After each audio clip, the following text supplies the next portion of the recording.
ধুনীয়া ছোৱালী। এজনী ধুনীয়া ছোৱালী দেখিলোঁ সৰস্বতী পূজাৰ আগদিনা। চহৰলৈ বৈ পৰা গাঁৱৰ লুংলুঙীয়া বাটটোৰে পুৰণি চাইকেলখনত উঠি তাই তিনিআলিলৈ গৈ আছিল।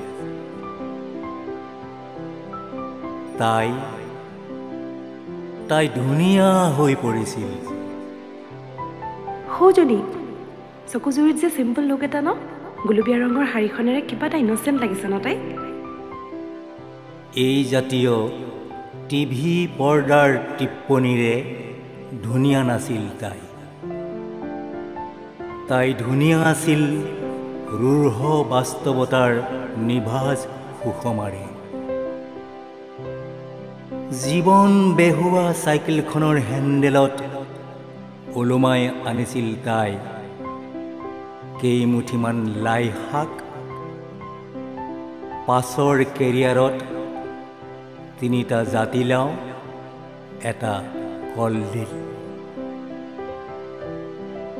ঘাম সলাই তেজ ভৰাবলৈ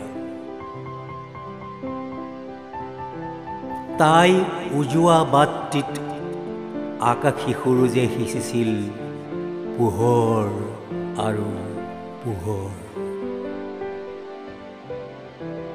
হেতা পৰা গাল দুখনি সোণা মোৱা হৈ পৰিছিল তাৰে কিৰণত।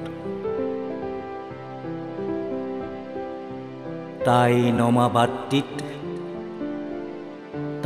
নমা বাটটিত লাগি আছিল এক জীৱন্ত গতি সন্মুখলৈ বাট মেলা।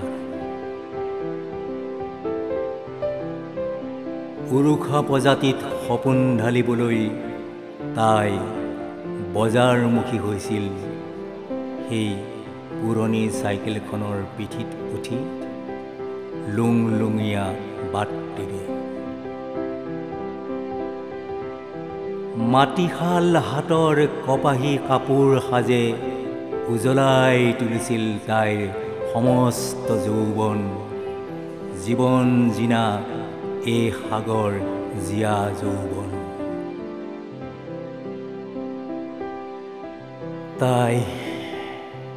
তাই ধুনীয়া হৈ পৰিছিল চকুত নপৰা এক অনামী জিউটিৰে।